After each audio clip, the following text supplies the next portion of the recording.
નમસ્કાર વિદ્યાર્થી મિત્રો, welcome to online home learning four English students of standard 11.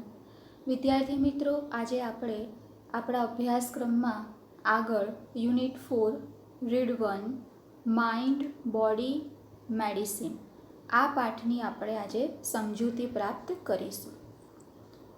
Mind body medicine. Mind એટલે કે મન, બોડી એટલે કે શરીર અને મેડિસિન એટલે કે દવા. તો આપણો જે પાઠ છે એ પાઠનું શીર્ષક જે છે એનો ગુજરાતીમાં જો આપણે અનુવાદ કરીએ તો આવો થશે: મન, તન અને ઔષધિ અથવા તો દવા. આપણે પાઠને હવે વિગતે સમજવાનો પ્રયત્ન કરીશું. આ પાઠની અંદર આપણના શરીર અને મન સાથે કેવી રીતે રોગ સંકળાયેલા છે અને શરીરની મન ઉપર અને મનની શરીર ઉપર કેવી અસર થાય છે એ બાબતનો આપણે અભ્યાસ કરવાનો છે. First paragraph: if we look at different people in the world around us, we observe that all of us not all alike. If we look at different people in the world around us, different એટલે કે જુદા જુદા, observe એટલે કે નિરીક્ષણ કરવું, alike એટલે કે સરખું અને not all alike એટલે કે એક સમાન ના હોવું. જો આપણે આપણી આસપાસ રહેલા દુનિયામાં ભિન્ન ભિન્ન લોકોને જોઈએ તો આપણું અવલોકન રહેશે અથવા તો નિરીક્ષણ રહેશે કે બધા લોકો એક સરખા નથી. Each one of us is different in many ways, both physically and mentally. Physically એટલે શારીરિક અને મેન્ટલી એટલે કે માનસિક. આપણામાંના દરેક જણા એટલે કે પ્રત્યેક શારીરિક અને માનસિક બંને રીતે એકબીજાથી ભિન્ન પડે છે. We ought to understand our own nature એટલે કે સ્વભાવ and the nature of others for our own happiness and well being in life. Happiness એટલે કે આનંદ અથવા તો ખુશી અને વેલ બિઈંગ એટલે કે તંદુરસ્તી. આપણા જીવનની ખુશી અને તંદુરસ્તી માટે આપણે આપણા સ્વભાવને અને બીજા લોકોના સ્વભાવને સમજવા જ પડશે. ઓટ ટુ અન્ડરસ્ટેન્ડ, સમજવા જ પડશે. The shape and size, temperaments and characters of people have lot of variations that must affect our health and happiness. Shape એટલે આકાર, સાઇઝ એટલે કદ, ટેમ્પરામેન્ટ્સ એટલે કે સ્વભાવ અથવા પ્રકૃતિ, કેરેક્ટર્સ એટલે કે ચરિત્ર. તો આકાર અને કદ, સ્વભાવ અને લોકોનું ચરિત્રમાં ઘણા તફાવત રહેલા છે. વેરિએશન્સ એટલે કે ભિન્નતા રહેલી છે જે આપણા સ્વાસ્થ્ય, હેલ્થ, આપણા સ્વાસ્થ્ય અને હેપીનેસ એટલે કે ખુશી ઉપર અસર કરે છે. તો ફર્સ્ટ પેરેગ્રાફમાં આપણને એવું કહેવા માંગે છે કે આ દુનિયામાં ભિન્ન ભિન્ન પ્રકારના લોકો રહે છે. તેમના આકાર, કદ, સ્વભાવ અને ચરિત્રમાં પણ ભિન્નતા રહેલી છે. તે લોકોનો સ્વભાવ આપણા ખુશી અને આપણા સ્વાસ્થ્ય ઉપર અસર કરે છે અને આથી આપણે જો ખુશ રહેવું હોય અને આપણે જો સ્વસ્થ રહેવું હોય તો સૌ પ્રથમ આપણે આપણા સ્વભાવને સમજવો જોઈએ અને બીજાના લોકોના સ્વભાવને સમજવાનો પ્રયત્ન કરવો જોઈએ. Next paragraph: according to Ayurveda. Ayurveda એ ગ્રંથ છે જેની અંદર રોગ નિવારણ ઉપાય આપેલા છે. તો આ જે પાઠ છે પાઠની અંદર મોસ્ટ ઓફ આયુર્વેદ ઉપર ફોકસિંગ કરેલું છે કે એકોર્ડિંગ ટુ આયુર્વેદ, આયુર્વેદના મત પ્રમાણે physical disease અકર mainly owing two external factors like wrong diet or exposure to pathogens.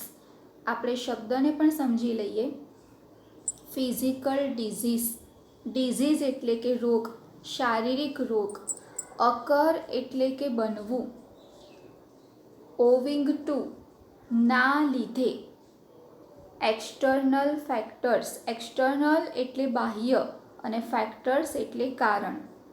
Diet એટલે કે આહાર. એક્સપોઝર એટલે કે ખુલ્લું મૂકેલું. પેથોજેન્સ એટલે કે બેક્ટેરિયા અથવા તો ફૂગ, જેને આપણે જીવાણુ પણ કહી શકીએ. તો આયુર્વેદના મત પ્રમાણે શારીરિક રોગ થવા પાછળનું કારણ બાહ્ય છે. એટલે કે શારીરિક જે રોગ થાય છે તે કોના લીધે થાય છે? બાહ્ય કારણોના લીધે થાય છે. કયા કયા બાહ્ય કારણો? તો એક છે રોંગ ડાયટ એટલે કે ખોટો આહાર, એટલે કે અયોગ્ય આહાર. અથવા તો બીજું કારણ છે એક્સપોઝર ટુ પેથોજન્સ એટલે કે ખુલ્લો મૂકેલો આહાર, એટલે કે ખુલ્લી વસ્તુઓ, ખુલ્લો મૂકેલો આહાર જેના ઉપર પેથોજેન્સ એટલે કે બેક્ટેરિયા અથવા તો ફૂગ લાગી ગયેલા હોય. તો આપણને જે આ ફકરો છે સેકન્ડ, એની ફર્સ્ટ લાઇનમાં શારીરિક રોગના કારણ આપેલા છે. શારીરિક રોગનું કારણ છે first wrong diet, second exposure to pathogens. ત્યારબાદ આવે છે મેન્ટલ ડિઝીઝ એટલે કે માનસિક રોગ. તો mental disease arise mainly from internal factors like wrong use of the sense and the increase of negative emotions. Mental disease, માનસિક રોગ. અરાઇઝ મેઇનલી, મુખ્યત્વે ઉત્પન્ન થાય છે. ક્યાંથી? Internal factors. ઇન્ટરનલ એટલે આંતરિક, એક્સટર્નલ એટલે બાહ્ય, તો ઇન્ટરનલ એટલે આંતરિક. આંતરિક કારણો જેવા કે wrong use of the sense. આપણી પાસે જે ઇન્દ્રિય છે, જે બુદ્ધિશક્તિ છે, એનો અયોગ્ય ઉપયોગ કરવો. And the increase of negative emotions, નકારાત્મક લાગણીઓમાં વધારો થઈ જવો. તો નકારાત્મક લાગણીઓમાં વધારો થઈ જવાના કારણે, અને બીજું કારણ જે છે આપણને આપેલું છે કે બીજું કારણ આપણને આપેલું છે wrong use of the sense એટલે કે ઇન્દ્રિય શક્તિનો અયોગ્ય ઉપયોગ કરવાના કારણે માનસિક રોગ થાય છે. We ought to develop the habit of positive thinking. તો આપણે શું કરવું જોઈએ? હેબિટ એટલે કે આદત, પોઝિટિવ એટલે હકારાત્મક, હકારાત્મક વિચારવાનું આદત કેળવવી જોઈએ. It has a good positive effect on our emotions, જેની આપણા હકારાત્મક લાગણીઓ ઉપર અસર થાય છે. However both physical and psychological disease are usually mixed and one seldom occurs without the other. તેમ છતાં પણ ફિઝિકલ એટલે શારીરિક એન્ડ સાયકોલોજીકલ એટલે મનોવૈજ્ઞાનિક અથવા માનસિક, ડિઝીઝ એટલે કે રોગ યુઝ્યુઅલી મિક્સ્ડ, મિક્સ એટલે કે ભેગું થઈ ગયેલું, એકબીજામાં ભળી ગયેલા છે. અહીંયા કહેવાનું તાત્પર્ય એમ છે કે શારીરિક અને માનસિક રોગો એકબીજાની અંદર ઓતપ્રોત છે, એટલે એકબીજાની સાથે સંકળાયેલા છે. And one seldom occurs without અધર. આનો અર્થ એવો થાય છે એક અન્યના વિના ભાગ્યે જ ટકી શકે છે, એટલે એકનું અસ્તિત્વ બીજાના અસ્તિત્વ વગર શક્ય નથી. એટલે શારીરિક રોગ માનસિક રોગ વિના શક્ય નથી, અને માનસિક રોગ પણ શારીરિક રોગ વિના શક્ય નથી. એટલે શરીર અને મન, શારીરિક અને માનસિક રોગો એકબીજા સાથે સંકળાયેલા છે અને એક અન્ય વિના ભાગ્યે જ બને છે. સેલ્ડમ એટલે કે ભાગ્યે જ. તો સેકન્ડ પેરેગ્રાફની અંદર આપણને ફિઝિકલ ડિઝીઝ અને મેન્ટલ ડિઝીઝના કારણો આપેલા છે કે આયુર્વેદના મત પ્રમાણે શારીરિક રોગ થવાના કારણો બાહ્ય છે. એમાં પહેલું છે રોંગ ડાયટ અને બીજું છે એક્સપોઝર ટુ પેથોજેન્સ. ત્યારબાદ આયુર્વેદના મત પ્રમાણે મેન્ટલ ડિઝીઝ એટલે માનસિક રોગના કારણો આંતરિક છે. એમાં એક છે wrong use of the sense અને સેકન્ડ છે ઇન્ક્રીઝ ઓફ નેગેટિવ ઇમોશન્સ. તો આપણે શું કરવું જોઈએ? આપણે હકારાત્મક વિચારવું જોઈએ, જેથી કરીને આપણા ઉપર હકારાત્મક અસર થાય. આયુર્વેદના મત પ્રમાણે શારીરિક અને માનસિક રોગ એકબીજા સાથે સંકળાયેલા છે અને એકનું અસ્તિત્વ બીજાના વિના શક્ય નથી, એટલે એક અન્ય વિના ભાગ્યે જ બને છે. ત્યારબાદ third paragraph, some disease like acute infections have almost entirely physical causes and can be treated purely on a physical level. કેટલાક રોગ જેવા કે ગંભીર ચેપનું કારણ પૂર્ણપણે શારીરિક હોય છે અને તે શારીરિક લેવલ એટલે કે શારીરિક સ્તર ઉપર જ તેનું ઈલાજ થઈ શકે છે. એટલે આયુર્વેદના મત પ્રમાણે બધા રોગની પાછળ માનસિક કારણો જવાબદાર હોઈ શકે, પણ માત્ર એક જ રોગ એવો છે અને એ છે એક્યુએટ ઇન્ફેક્શન, એટલે કે ગંભીર ચેપ લાગવો. તો ગંભીર ચેપ લાગવા પાછળનું કારણ જ માત્ર શારીરિક હોઈ શકે. એન્ટાયરલી ફિઝિકલ કોઝિસ એટલે કારણ, એન્ટાયરલી એટલે પૂરેપૂરી રીતે, તો physical causes and can be treated purely on a physical level. એની જે ટ્રીટમેન્ટ છે એ પણ ફિઝિકલ લેવલ ઉપર જ થઈ શકે છે.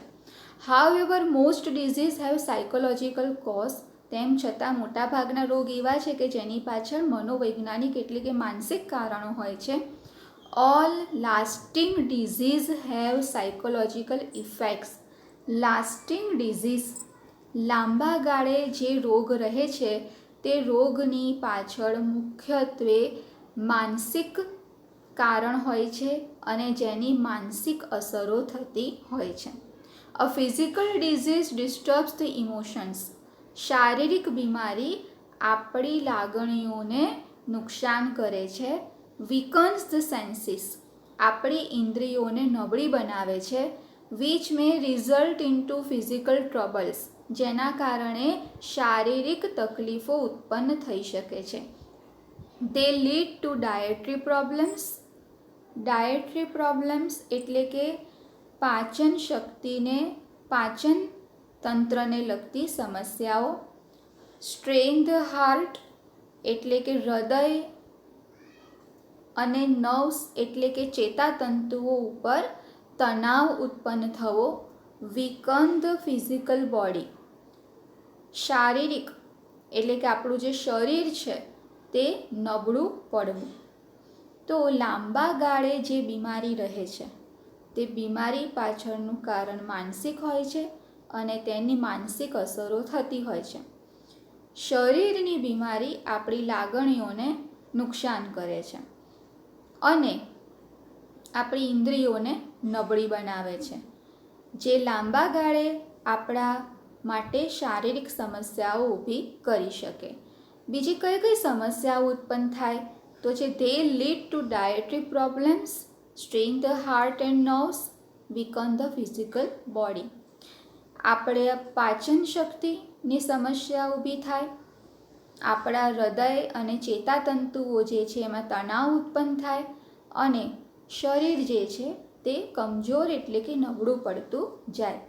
તો થર્ડ પેરેગ્રાફની અંદર આપણને એક ગંભીર ઇન્ફેક્શન એટલે કે ચેપનું કારણ સમગ્રપણે શારીરિક હોય છે અને એનો શારીરિક જ ઈલાજ થઈ શકે એની માહિતી આપી છે. અને ત્યારબાદ એમ કહેવા માંગે છે કે ગંભીર ચેપ સિવાયની જે બીમારીઓ છે તે બીમારીઓ પાછળના કારણો માનસિક જ હોય છે, એની માનસિક અસરો થતી હોય છે. લાંબા ગાળે તે આપણી ઇન્દ્રિય શક્તિઓને નબળી બનાવે છે, શારીરિક સમસ્યા ઉત્પન્ન કરે છે, પાચન શક્તિ આપણી મંદ પડી જાય છે, આપણી શરીર નબળું પડી જાય છે, હૃદય અને ચેતાતંતુઓને ઉપર પણ તણાવ ઉત્પન્ન થાય છે. Next paragraph, in the modern developed world our problems are mainly psychological. આજના આધુનિક વિકસિત દુનિયામાં આપણા મોટા ભાગની સમસ્યાઓ કેવી હોય છે? સાયકોલોજીકલ એટલે કે માનસિક હોય છે. We have sufficient food, clothing and shelter which prevent us from getting most physical disease. આપણી પાસે પૂરતું ભોજન, કપડાં અને મકાન છે જે આપણને શારીરિક બીમારીઓ સામે રક્ષણ આપે છે, એટલે કે શારીરિક બીમારીઓને આપણી તરફ આવતી અટકાવે છે. તો most of us have no major physical problems, we still suffer from psychological unrest. તેમ છતાં આપણામાંથી મોટાભાગના લોકોને કોઈ પણ શારીરિક સમસ્યાઓ ન હોવા છતાં પણ આપણે બધા માનસિક બેચેનીથી પીડાઈએ છીએ. બરાબર? સાયકોલોજીકલ અનરેસ્ટ, માનસિક બેચેની અથવા માનસિક અશાંતિથી પીડાઈએ છીએ. This unrest may manifest as feelings of loneliness, not being loved or appreciated, anger, stress or anxiety. આ બેચેની અલગ અલગ લાગણીઓના રૂપમાં પ્રગટ થાય છે, પ્રદર્શિત થાય છે. મેનિફેસ્ટ એટલે કે પ્રદર્શિત થવું અથવા તો પ્રગટ થવું. ફિલિંગ્સ એટલે લાગણી. કયા પ્રકારની લાગણીઓમાં આ આપણી બેચેની જે છે તે પ્રગટ થાય છે? તો એક છે લોનલીનેસ. લોનલીનેસ એટલે કે એકલતા, એકલવાયાપણું એટલે કે એકલા હોવાની લાગણી. Not being loved or appreciated, કોઈનો પ્રેમ ન મળવો કે કોઈ આપણી કદર નથી કરતું એવી લાગણી. એંગર એટલે ગુસ્સો અથવા તો ક્રોધ. સ્ટ્રેસ તણાવ અને એન્ઝાયટી એટલે ચિંતા. તો આ લાગણીઓના રૂપમાં આ બેચેની પ્રગટ થાય છે. બરાબર? આજના આધુનિક દુનિયામાં આપણી પાસે પૂરતું ભોજન છે, કપડાં છે, મકાન છે, આપણને કોઈ શારીરિક સમસ્યાઓ નથી, તેમ છતાં પણ આપણે માનસિક અશાંતિથી પીડાઈએ છીએ. અને આ માનસિક અશાંતિ કયા પ્રકારની લાગણીઓના રૂપમાં પ્રગટ થાય છે? તો એક છે લોનલીનેસ એટલે એકલતા. બીજું છે not being loved or appreciated એટલે કોઈનો પ્રેમ ન પામવો અથવા કોઈ આપણી કદર ન કરે તેવી આપણા મનની અંદરની પીડા. એંગર એટલે ક્રોધ. સ્ટ્રેસ એટલે તણાવ અને એન્ઝાયટી એટલે ચિંતા. આ લાગણીઓના રૂપમાં આ અનરેસ્ટ જે છે, ફિલિંગ્સ જે છે તે મેનિફેસ્ટ થાય છે એટલે કે પ્રગટ થાય છે. It can lead to the weakening of our physical energy and prevent us from doing what we really want to do.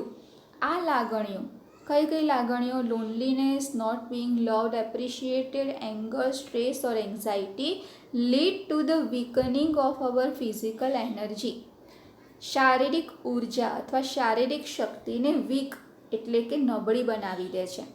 Prevent us from doing what we really want to do, આપણે ખરેખર શું કરવું છે એ આપણને કામ કરતાં જ રોકી લે છે. એટલે આપણે આપણું કામ યોગ્ય રીતે કરી શકતા નથી, આપણા કામમાં આપણે ફોકસિંગ કે કોન્સન્ટ્રેશન રાખી શકતા નથી. Next paragraph. Our very way of life breeds unhappiness. આપણી જીવન જીવવાની પદ્ધતિ જ જે છે તે અનહેપીનેસ એટલે કે દુઃખને ઉત્પન્ન કરે છે. બ્રીડ્સ એટલે પેદા થવું, ઉત્પન્ન કરવું. બરાબર? તો આપણી જીવન જીવવાની પદ્ધતિ જ જે છે તે દુઃખ ઉત્પન્ન કરે છે. We have hectic and unstable routines. Routine એટલે કે દિનચર્યા. આપણે રોજબરોજનું જે જીવન જીવીએ છીએ તે આપણી દિનચર્યા જે છે તે કેવી છે? એક છે હેક્ટિક. હેક્ટિક એટલે સતત, ખૂબ જ વ્યસ્ત, જેમાં ક્યાંય વિશ્રામ એટલે કે આરામને સ્થાન નથી. અનસ્ટેબલ અસ્થિર એટલે અવિશ્રાંત ભરેલી અને અસ્થિરતા ભરેલી આપણી જીવન જીવવાની પદ્ધતિ છે. In which there is little peace or contentment. Peace એટલે શાંતિ અને કન્ટેન્ટમેન્ટ એટલે સંતોષ. આ જીવન જીવવાની પદ્ધતિમાં ક્યાંય શાંતિ નથી કે સંતોષ પણ નથી. We have disturb the organic roots of life like good food, water, air and happy family life. આ ઉપરાંત આપણે બધું ખલેલ પહોંચાડી છે. કઈ બાબતોમાં આપણે ડિસ્ટર્બન્સ એટલે કે ખલેલ પહોંચાડી છે? એક છે ઓર્ગેનિક રૂટ્સ ઓફ લાઈફ. આપણું જે જીવન છે, જીવનના જે મૂળભૂત આધારો છે તે મૂળભૂત આધારોમાં આપણે ખલેલ પહોંચાડી છે. જેમ કે ગુડ ફૂડ, સારું ભોજન, વોટર પાણી, એર એટલે કે હવા, અને હેપી ફેમિલી લાઈફ સુખી પારિવારિક જીવન.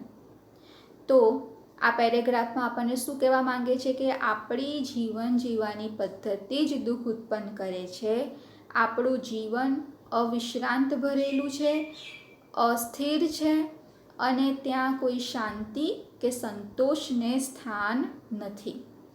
આપણે જીવનના મૂળભૂત આધારને જ ખલેલ પહોંચાડી છે, જેમ કે સારું ભોજન, પાણી, હવા અને ખુશી પારિવારિક જીવન. We live in an artificial world dominated by urban landscape and mass media. આપણે બનાવટી કૃત્રિમ દુનિયામાં જીવીએ છીએ. આર્ટિફિશિયલ એટલે બનાવટી, કે જે અર્બન લેન્ડસ્કેપ શહેરીકરણ, માસ મીડિયા એટલે કે સમૂહ પ્રચાર અથવા જાહેર પ્રચારના માધ્યમોથી ડોમિનેટેડ પ્રભાવિત છે. આપણે એક બનાવટી દુનિયામાં જીવીએ છીએ, જે દુનિયા શહેરીકરણ અને સમૂહ પ્રચારના માધ્યમોથી પ્રભાવિત છે. સમૂહ પ્રચારના માધ્યમો એટલે કે ટીવી, રેડિયો અને મોબાઈલ, ઇન્ટરનેટ, જેનો આપણે બધા પુષ્કળ પ્રમાણમાં ઉપયોગ કરીએ છીએ, તેનાથી આ બનાવટી દુનિયા જે છે તે પ્રભાવિત છે. There is little to nourish the soul. Little એટલે નહિવત, નરિશ એટલે કે પોષણ આપવું, અને સોલ એટલે કે આત્મા. તેમાં આપણી આત્માને પોષણ મળવું નહિવત છે. સોલ એટલે આત્મા, આપણી ચેતના. તો આપણી આત્માને આમાં કોઈ પોષણ મળતું નથી. We always desire new things and are seldom content with what we have. આપણે હંમેશા નવી નવી વસ્તુઓની માંગણી કરીએ છીએ, અને આપણી પાસે જે પણ કંઈ છે તેનાથી આપણે ભાગ્યે જ સંતોષ અનુભવીએ છીએ. વી always crave to have more. Crave એટલે ઈચ્છા કરવી અથવા ઝંખના કરવી. આપણે હંમેશા વધુને વધુ મેળવવા માટે ઈચ્છા કરીએ છીએ, બરાબર. પરંતુ આપણી પાસે કંઈ છે ભગવાને આપેલું, જે પણ કંઈ, એનામાં આપણે સંતોષ માનતા નથી, પણ વધુને વધુ વસ્તુઓની ઈચ્છા કરીએ છીએ. We are never still or at rest. આપણે ક્યારેય પણ શાંત કે વિશ્રામપૂર્ણ હોતા નથી. Our medicine is more quick fix to keep us going in our wrong lifestyles and rarely address the behavioral root of our problems. આપણી દવા, મેડિસિન એટલે કે દવા, ક્વિક એટલે કે ઝડપી. આપણે જે દવા લઈએ છીએ એ કેવી છે? ઝડપી ઈલાજ છે. Our medicine is more quick fix to keep going in our wrong lifestyles. આપણે આપણું wrong lifestyles એટલે કે અયોગ્ય જીવન જીવવાની પદ્ધતિ અવિરત રીતે ચાલુ રાખી શકીએ, અને rarely address the behavioural root of our problems. ભાગ્યે જ આપણે આપણી સમસ્યાના મૂળ સુધી જઈએ, તે માટે આપણે તરત જ દવા લઈ લઈએ છીએ. એટલે કે આપણે આપણું જીવન અયોગ્ય રીતે જીવવાનું ચાલુ રાખી શકીએ, અને આપણા સમસ્યાના મૂળ સુધી ના જવું પડે, તે માટે આપણે ઉપર છલ્લો ઈલાજ કરીએ છીએ અને દવા લઈ લઈએ છીએ. We take a quick pill. Pill એટલે ગોળી, દવાની ગોળી. આપણે તરત જ એક ગોળી લઈ લઈએ છીએ, હોપિંગ ધેટ, એ આશા સાથે, અવર પ્રોબ્લેમ વિલ ગો અવે, કે આપણી સમસ્યા કાયમ માટે જતી રહેશે. But we do not recognise that it may only be a symptom of an imbalance life. પણ આપણે ક્યારે એ બાબતને ઓળખી શકતા નથી કે આ તો માત્ર આપણા અસ્થિર જીવનની નિશાની છે. સિમ્પટોમ એટલે નિશાની છે. It is a warning that we must notice. It is a warning light. Warning light એટલે કે ચેતવણીનો ચેતવણીની નિશાની જેને આપણે કહીએ, જે આપણે ધ્યાનમાં લેવી જોઈએ પણ આપણે લેતા નથી. તો it is a warning light that we must notice. આ એક વોર્નિંગ લાઇટ છે જે આપણે ધ્યાનમાં લેવી જોઈએ પણ આપણે લેતા નથી. તો આ ફકરામાં આપણને એવું કહેવા માંગે છે કે આધુનિક દુનિયામાં આપણી પાસે બધી સગવડો હોવા છતાં પણ આપણે જીવન જીવવાની પદ્ધતિ જેવી છે કે જે દુઃખ ઉત્પન્ન કરે છે, એમાં આપણી આત્માને ક્યાંય પોષણ મળતું નથી. એટલા માટે કારણ કે આપણે નવી નવી વસ્તુઓની ઈચ્છા કરીએ છીએ અને આપણી પાસે જે વસ્તુઓ છે તેમાં આપણે ક્યારે સંતોષ માનતા નથી. આપણું અયોગ્ય જીવન અવિરત ચાલુ રહે અને આપણે સમસ્યાના મૂળ સુધી ના જવું પડે, એટલે આપણને થોડી પણ કોઈ પણ શારીરિક સમસ્યા દેખાય તો આપણે તરત જ એક દવાની ગોળી લઈ લઈએ છીએ અને એવી આશા રાખીએ છીએ કે આ દવા લીધી એટલે હવે મને આ સમસ્યા નહીં થાય, બીમારી જતી રહેશે. પરંતુ આપણે એ નથી સમજતા કે જે બીમારી આવી છે તે તો માત્ર આપણા અયોગ્ય જીવન જીવવાની પદ્ધતિની એક નિશાની છે, વોર્નિંગ લાઇટ છે, જેના ઉપર આપણે ધ્યાન આપવું જોઈએ. તો વિદ્યાર્થી મિત્રો, આ રીતે અહીંયા આપણને આયુર્વેદના મત પ્રમાણે હવે આગળ પાઠની અંદર કે આ બધી સમસ્યાઓમાંથી બહાર નીકળવા માટે આયુર્વેદ આપણને શું કહે છે તે સમજવાનું છે. તો નેક્સ્ટ પેરેગ્રાફ લઈએ. Ayurveda on the other hand teaches harmony with nature. Ayurveda આપણને શું શીખવાડે છે? ફર્સ્ટ, હાર્મની વિથ નેચર, એટલે કે પ્રકૃતિની સાથે અથવા તો કુદરતની સાથે સંવાદિતા કેળવવી. હાર્મની એટલે સંવાદિતા કેળવવી. બીજું છે સિમ્પ્લિસિટી, સાદગી. અને ત્રીજું છે કન્ટેન્ટમેન્ટ એટલે કે સંતોષ. As keys to wellbeing. Key એટલે ચાવી, વેલબિંગ એટલે સ્વસ્થ જીવન. તો આયુર્વેદ આપણને સ્વસ્થ જીવન જીવવા માટે 3 ચાવી આપે છે. પહેલી ચાવી છે હાર્મની વિથ નેચર, પ્રકૃતિની સાથે સંવાદિતા કેળવવી. બીજું સિમ્પ્લિસિટી, સાદગી. અને ત્રીજું કન્ટેન્ટમેન્ટ. આ શેની કી છે? તો keys to wellbeing. It shows us how to live in a state of balance in which fulfillment is a matter of being, not of having. આ વાક્યને ધ્યાનથી સમજો. It shows us how to live in a state of balance in which fulfillment is a matter of being, not of having. Ayurveda આપણને સંતુલિત જીવન કેવી રીતે જીવવું અથવા તો સંતુલિત અવસ્થા જીવનમાં કેવી રીતે પ્રાપ્ત કરવી તે શીખવાડે છે. કેવી રીતે? તો ફૂલફિલમેન્ટ એટલે કે સંતોષ એ આપણી પાસે કેટલી વસ્તુઓ છે તેની બાબત નથી, પરંતુ આપણે શું છીએ તેની બાબત છે. Fulfilment is a matter of being, not of having. એટલે કે સંતોષ આપણી પાસે રહેલી વસ્તુઓના આધારે નથી, સંતોષ આપણા હોવાપણા સાથે છે. બિંગ એટલે કે હોવાપણું અને હેવિંગ એટલે કે આપણી પાસે હોવું.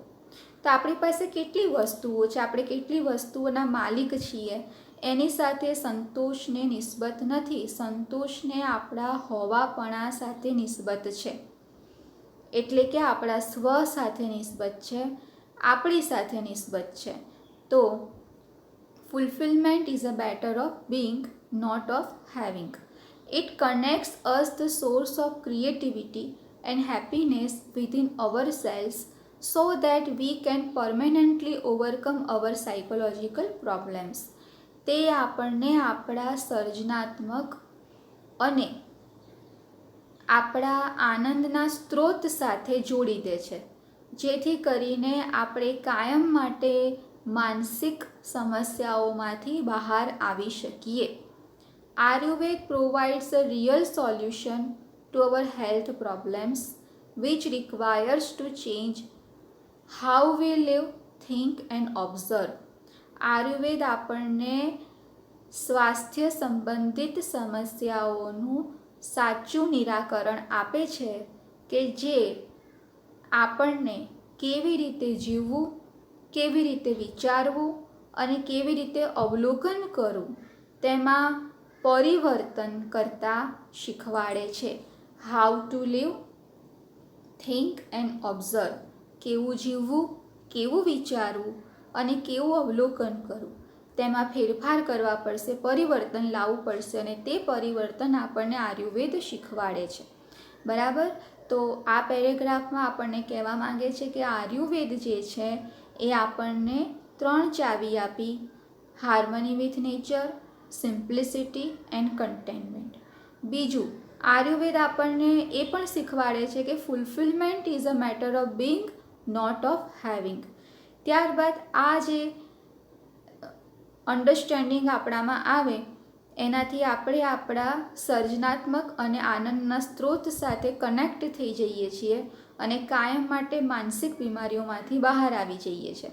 એટલે આયુર્વેદ આપણને સ્વાસ્થ્ય સંબંધિત સેવાઓનું સાચું નિરાકરણ આપે છે અને કેવી રીતે જીવવું, વિચારવું અને અવલોકન કરવું એમાં આપણને પરિવર્તન કરતા શીખવાડે છે.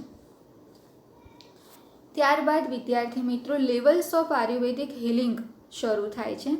તો આપણે આ પાઠને અહીંયા સુધી જ રાખીએ અને પાર્ટ 2 ભાગ 2ની અંદર આપણે આગળનો પાઠ પૂરો કરીએ છીએ.